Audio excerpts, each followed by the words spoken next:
देखती आंखों, सुनते कानों, धड़कते दिलों, आप सबको हमारी तरफ से अस्सलाम वालेकुम। वालेकुम अस्सलाम। सर आज तो देखें, क्या बात है सर, मेरे नाल मैच कीता। आज तो ठाकुर साहब की जो कलर कॉम्बो है ना, किलर है। अच्छा जी, किलर कॉम्बो है। ठाकुर साहब ਹਸਪਤਾਲ ਫਿਰ ਰਹੇ। अच्छा ਮੈਂ ਕਿਹਾ ਇੱਧਰ ਕਿੱਧਰ, ਕਹਿੰਦੇ ਜੂਸ ਪੀਣ ਨੂੰ ਦਿਲ ਕਰ ਰਿਹਾ ਸੀ, ਮੈਂ ਖੂਨ ਦੇਣ ਆਇਆ।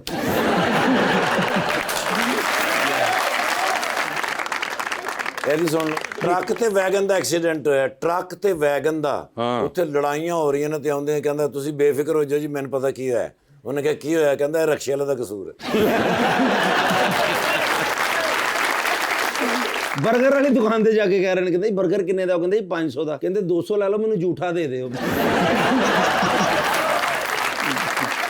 ਅਸੈਂਬਲੀ ਦੇ ਬਾਹਰ ਐਮਪੀ ਤੇ ਐਮਐਨਏ ਨਾਲ ਖਲੋਤੇ ਆਪਸ ਵਿੱਚ ਗੱਲਾਂ ਕਰ ਰਹੇ ਨੇ ਤੇ ਉਹਨਾਂ ਨੂੰ ਜਾ ਕੇ ਪਾਣ ਕਿਹੜੀ ਫਿਲਮ ਦੀ ਸ਼ੂਟਿੰਗ ਹੋ ਰਹੀ लीजिए बुलाते हैं अपने आज के मेहमान को। पंजाब के अंदर मिनिस्टर हैं for primary and secondary health, जनाब ख्वाजा इमरान नज़ीर।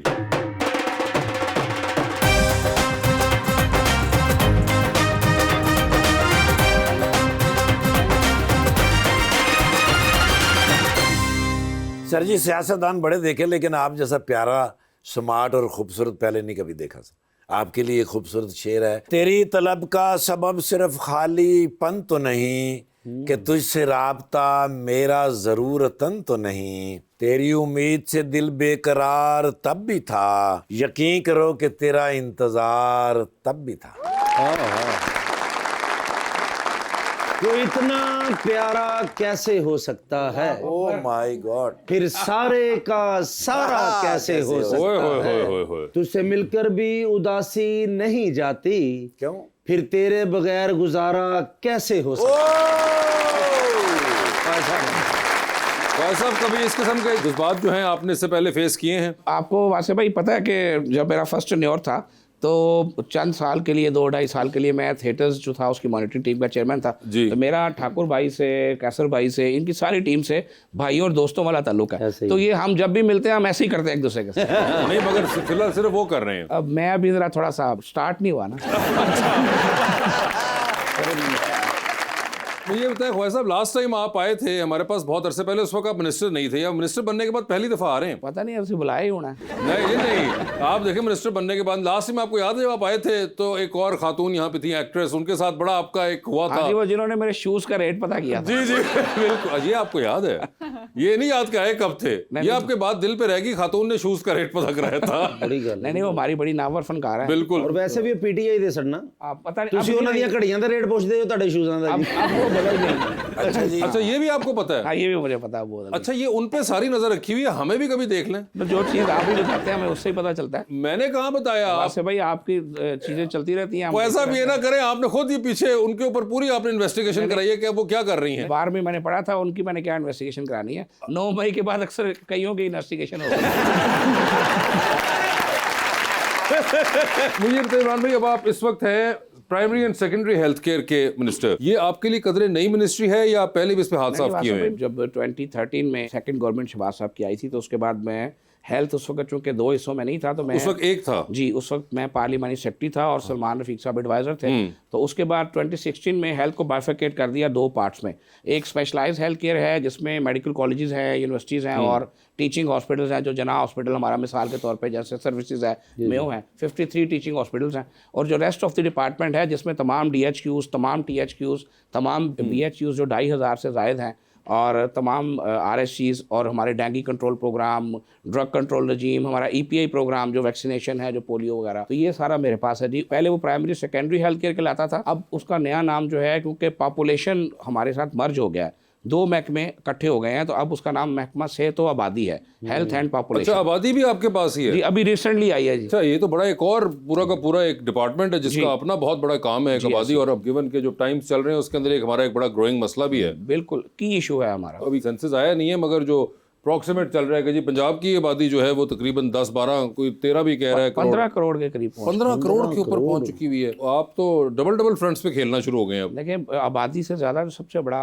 मसला है ना, हमारी बेटियां बच्चियां बैठी हैं, जो पैदाइश में वक्फा रखना है वो बहुत ज़रूरी है। इसलिए कि अगर हम वक्फा नहीं रखेंगे तो इन बच्चियों की जो हेल्थ है वो बहुत कॉम्प्रोमाइज़ हो जाएगी। और ना सिर्फ इनकी हेल्थ कॉम्प्रोमाइज़ होगी बल्कि जो हमारी जो बच्चियां माँ बनती हैं अल्लाह के फजल व करम से, उनकी जो औलाद होती है उसकी सेहत भी कॉम्प्रोमाइज़ होती है। तो सबसे जो मेजर इशू है कि हमें आबादी में वक्फा जो है उसको प्रॉपर रखना चाहिए। और उसके साथ साथ जो एक चीज़ जो अल्लाह और उसके रसूल सल्लल्लाहु अलैहि वसल्लम का हुक्म है कि माँ को बच्चे के दूध की बुनियादी ज़रूरत है। तो आजकल हम ब्रेस्ट फीडिंग पे नहीं आते। पाकिस्तान के जो सबसे बड़े मसले हैं जिनको कभी हमने मसला ही नहीं समझा, जो स्टंटिंग ग्रोथ है, जो प्रॉपर नशोनुमा नहीं हो रही लोगों की, आप हैरान होंगे। पंजाब हालांकि सबसे बेहतर है, लेकिन पंजाब भी आज 30% बच्चे पंजाब में ऐसे हैं कि जो अपने पूरी स्ट्रेंथ है उस पर नहीं जा सकते, उनकी नशोनुमा प्रॉपर नहीं है। वो चाहें भी आप उनको दुनिया जहान के किसी अच्छे इंस्टीट्यूशन में दाखिल करा दें, वो अपनी फुल कैपेसिटी पे नहीं जा सकते क्योंकि वो स्टंटेड ग्रोथ में आ गए हैं, उनकी प्रॉपर जो नशोनुमा है नहीं हो सकी। तो इसलिए सबसे ज़्यादा ज़रूरी चीज़ हमारे लिए ये है कि हम अपना जो औलाद जो हम पैदा करते हैं उसके लिए दुनिया जहान की कोशिश करते हैं कि हमारे बच्चे का मुस्तकबिल अच्छा हो। सारा दिन एक बाप मेहनत करता है, माँ उसकी ट्रेनिंग करती है, लेकिन जो बेसिक चीज़ जो अल्लाह और उसके रसूल सल्लल्लाहु अलैहि वसल्लम ने कहा है, जो कुरान हकीम ने भी फरमाया है कि माँ का जो दूध है वो बच्चे के लिए सबसे बड़ी नेमत है, उससे हम अवॉइड कर जाते हैं। हम फार्मूला मिल्क पे पहले दिन अपने बच्चों को लगा देते हैं, तो उससे सबसे बड़ा बुनियादी नुकसान ये हो रहा है कि आपके बच्चे फुल कैपेसिटी पे ग्रो ही नहीं कर पा रहे। मैं आपको सिर्फ एक छोटी मिसाल देता हूँ। अभी पंजाब का एक पोलियो केस जो पिछले साल आया, उसने वैक्सीन भी ली हुई थी, उस बच्चे का सारा रिकॉर्ड मौजूद था। सिर्फ वजह ये हुई कि उसकी जो नशोनुमा थी वो प्रॉपर नहीं थी, वो स्टंटेड पॉपुलेशन में आ गया था। उसकी इम्यूनिटी जो थी, इम्यूनिटी उसकी थोड़ी सी वीक थी, जिसकी वजह से उसको पोलियो वायरस ने कैच किया लेकिन उसको इफेक्ट नहीं कर सका। अल्हम्दुलिल्लाह चंद दिन बाद वो बच्चा फुटबॉल खेल रहा था, लेकिन अगर उसकी इम्यूनिटी ठीक होती और उसको प्रॉपर ब्रेस्ट फीडिंग पे रखा गया होता तो उस बच्चे को पोलियो वायरस अटैक करने के बावजूद उसका कोई नुकसान ना करता। लेकिन स्पेसिफिकली करंट गवर्नमेंट जो है वो पॉपुलेशन कंट्रोल के लिए क्या कर रही है? देखिए, पॉपुलेशन कंट्रोल के लिए जो सबसे बड़ा मेजर स्टेप अभी लिया गया है, मोहतरमा मरियम नवाज शरीफ साहबा ने हमें ये टास्क दिया गया कि सबसे पहले इसकी जो मजहबी मिथ है इसको जो है वो देखना चाहिए कि हमने शायद इसको इस तरह से समझ लिया है कि ये बिल्कुल इसकी ममानत है इस्लाम में। देखिए, इस्लाम दीन हक है। इस्लाम ये कहता है कि अकल, शऊर और समझ को इस्तेमाल करें। तो आपके पास आज इस कमरे में बैठने की जो कैपेसिटी है, जो चेयर्स लगी हुई हैं, अगर आप इस चेयर से ज़्यादा लोगों को इस कमरे में बैठाना चाहेंगे तो उनको खड़ा रहना पड़ेगा।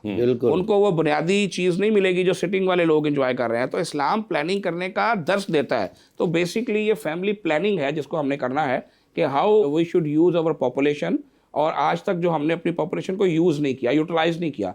अगर हमारे पास यूथ की एक अच्छी तादाद मौजूद है तो हम उनको सोशल मीडिया वॉरियर्स बनाने के बजाय उनको पॉजिटिविटी के लिए क्यों नहीं इस्तेमाल कर सके? ये हमारा फेलियर है। तो हमें अब इस फेलियर से निकलना होगा और अपनी यूथ को एंगेज करना होगा, अपनी जो पॉपुलेशन है इसको यूटिलाइज़ करना होगा। आप सबको ये जानकर खुशी होगी कि प्राइम मिनिस्टर मियां शहबाज शरीफ साहब के जो अभी एकॉर्ड्स हुए हैं मुख्तलिफ मुल्कों में, हम पाकिस्तान से लाखों लोगों को अल्हम्दुलिल्लाह एज आ रिसोर्स अब पाकिस्तान से बाहर मुख्तलिफ मुल्कों में भेजेंगे और उसका प्रोसेस जो है वो चल रहा है। प्राइम मिनिस्टर का एक पूरा प्रोग्राम उसके ऊपर चल रहा है।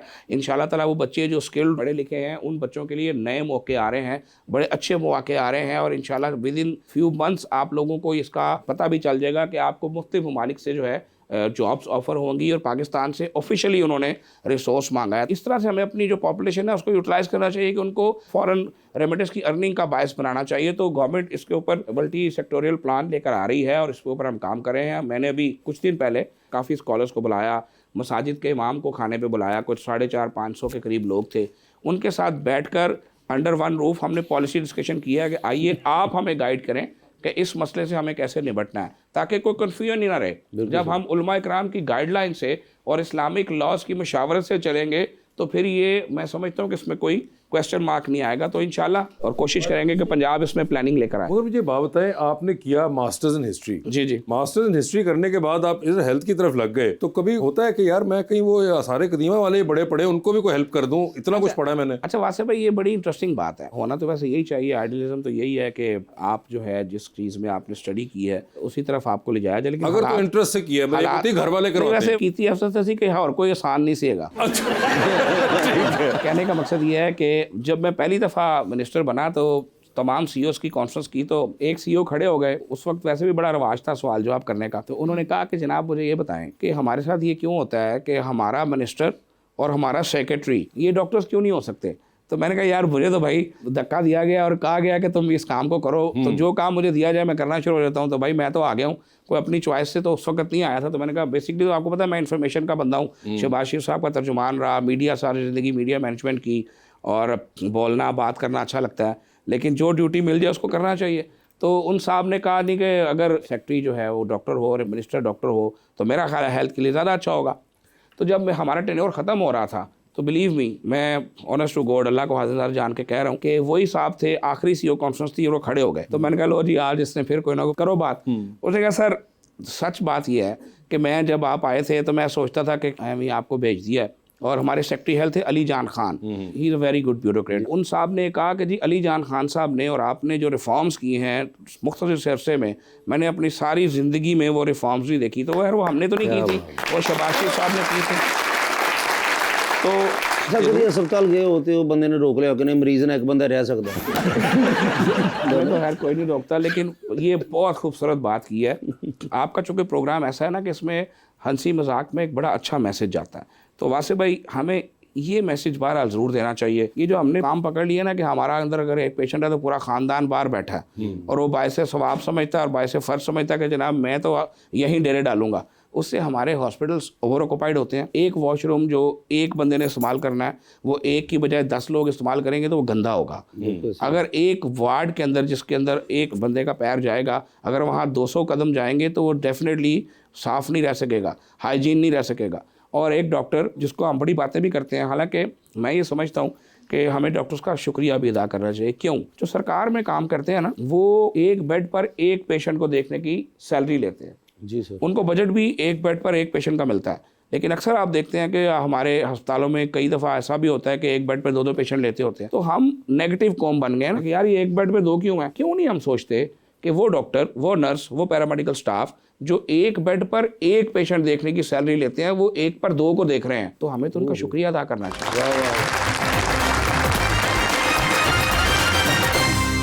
वेलकम बैक जी रबानिया। सर आपने कहा कि हमें डॉक्टर्स को थैंक यू कहना चाहिए, लेकिन अभी रिसेंटली हम लोगों ने एक वीडियो देखी थी जिसमें मैडम मरियम नवाज जो थी वो सीनियर सुपरिटेंडेंट मेयो हॉस्पिटल को बहुत सख्ती से डांट रही थी और उन्होंने उनको निकाल भी दिया था। आपको नहीं लगता कि अगर प्रॉब्लम ये है कि फैसिलिटीज़ नहीं मिल रही तो गवर्नमेंट जो है वो बजट बढ़ा दे, और अगर कोई अनएथिकल चीज़ डॉक्टर ने की है तो उसके ऊपर इतनी सख्ती करना ज़रूरी है, वो भी एक वीडियो के थ्रू जो इतनी वायरल हो जाए? देखें, जब आप चीफ एग्जेक्टिव होते हैं ना तो दोनों साइड्स पे आपकी रिस्पॉन्सिबिलिटीज़ होती हैं। अवाम वाली साइड है उसकी अपनी रिस्पॉन्सिबिलिटीज़ हैं, उसके अपने तकाजे हैं, लेकिन जो हमारे डॉक्टर्स हैं, हमारी नर्सिस हैं, तमाम जो सरकारी एहलकार हैं, ये भी हमारी रिस्पॉन्सिबिलिटी है। तो मैं ये समझता हूँ कि चीफ मिनिस्टर साहबा ने जब 2-4 मौके पे जो सख्ती की है वो करना भी ज़रूरी है, क्योंकि इन इशूज़ में ऐसा था कि एक होता है कि एक चीज़ अवेलेबल नहीं है। अब ये पानी का गिलास आपने मेरे सामने रखा हुआ है, मुझे प्यास लगी है और मेरे पास पानी का गिलास है तो मैं पी सकता हूँ, लेकिन अगर पानी हो और आप गैस के आगे रखें ना तो डेफिनेटली फिर आप उसके ऊपर अकाउंटेबिलिटी करेंगे। तो अद्वियात मौजूद थी, लेकिन वो अद्वियात लोगों तक पहुंचाने का जो सिस्टम था उसमें फ्लॉ ये था कि डॉक्टर्स को ये पता नहीं था कि ये अद्वियात मौजूद हैं, और वो डेफिनेटली एक एमएस रिस्पॉन्सिबल होता है जो कम्युनिकेट करता है, जो फार्मेसी के लोग होते हैं जो कम्युनिकेट करते हैं कि आपके पास कौन सी अद्वियात हैं कौन सी नहीं। उस विज़िट के बाद चीफ मिनिस्टर साहबा ने जो किया है कि अब हमारे हर अस्पताल के अंदर चार्ट्स लगे हुए हैं और आपका सिस्टम ऑनलाइन कर दिया, पता है कि कौन सी अद्वियात आपके पास अवेलेबल है। और मेरे अस्पतालों में एक मेरा मिनिस्टर कंप्लेंट सेल है जो मैंने आउटसोर्स किया हुआ है यूफोन के पास, उसका जो नंबर है उस पर कोई भी कंप्लेन कर सकता है और वो कंप्लेन ऑटोमेटिकली डैशबोर्ड पे जाती है और नेक्स्ट 48 आवर्स में उस कंप्लेंट को रिजॉल्व करना एमएस की और मुतलका सीईओ की रिस्पॉन्सिबिलिटी होती है, और मैं उस डैशबोर्ड को चेक करता रहता हूँ। और जिसकी कंप्लेंट्स जो हैं वो एड्रेसल 100% नहीं होती, उसको शोकाज होता है। जिसकी 100% होती है, मैं जब उसका वीकली रिव्यू लेता हूँ तो मैं उस पर ऊपर एक्शंस करता हूँ। इसी तरह चीफ मिनिस्टर साहबा का भी एक पोर्टल है जिसमें मुख्तलिफ शोबों के साथ हेल्थ का भी जो है एक शोबा शामिल है, और उसका हर हॉस्पिटल के बाहर वो उनके नंबर्स जो हैं आवेज़ा हैं। तो अब किसी भी कंप्लेंट की सूरत में उसके ऊपर ऑनलाइन भी और वैसे भी रब्ता किया जा सकता है। तो अब इन सिस्टम्स को जब आप ठीक करते हैं तो आपको थोड़ी बहुत अकाउंटेबिलिटी भी करनी पड़ती है। हॉस्पिटल की सिक्योरिटी के हवाले से मैं देख रहा था वीडियो, वो एक मोटा जिहा बंदा एक मरीज बुजुर्ग औरत उन्होंने दी वालियां ला के लै गए हस्पताल ਦੇ ਵਿੱਚੋਂ ਬੈੱਡ ਤੇ, वो फड़िया गया कि मैनू फड़ना पैना जी। देखें, हमने तमाम हॉस्पिटल की सिक्योरिटी है अब वो आउटसोर्स कर रखी है। जो मेरे हॉस्पिटल्स हैं हमने कमांड एंड कंट्रोल सेंटर बनाया है अपने महकमा में, तो कोई भी उसका विजिट कर सकता है। उसमें हम 24/7 सर्वेलेंस अब करते हैं और हमने डेडिकेटेड स्टाफ बैठाया हुआ है जो वीडियो कैमरास की मदद से पंजाब के तमाम हेल्थ फैसिलिटीज़ को मॉनिटर करता है। इवन अभी जो हमने रिवैम्पिंग की है 2500 जो हमारे बेसिक हेल्थ यूनिट्स है जिनको मरियम नवाज हेल्थ क्लिनिक के नाम से लॉन्च किया गया है, उसमें कुछ लोगों का एतराज़ भी नाम के ऊपर ज़रूर होगा लेकिन काम से किसी को एतराज़ नहीं हो सकता। उनका फंक्शन ये है कि अब हम अपने कंट्रोल रूम से जब चाहें उन 2500 डॉक्टर्स के साथ ऑनलाइन वीडियो कैमरे की सूरत में रब्ता कर सकते हैं। किसी भी चीज़ पे हम उनको कह सकते हैं कि फ़लाँ सेंटर से फ़लाँ डॉक्टर साहब आप इस बात का जवाब दें, तो उसको देना पड़ता है क्योंकि अब उनको पता है 2 फरिश्ते हमारे इधर हैं तो एक हमने मुस्तकिल ऊपर लगा दिया तो अब उस फरिश्ते के जवाब का हिसाब किताब भी उसको जो है वो तैयार रखना पड़ता है। तो मॉनिटरिंग जो है उसको काफ़ी स्ट्रिक्टली हम लोग कर रहे हैं। चीज़ें देखें, मैं नहीं कहता कि कोई दूध और शहद की नहरें बह गई हैं,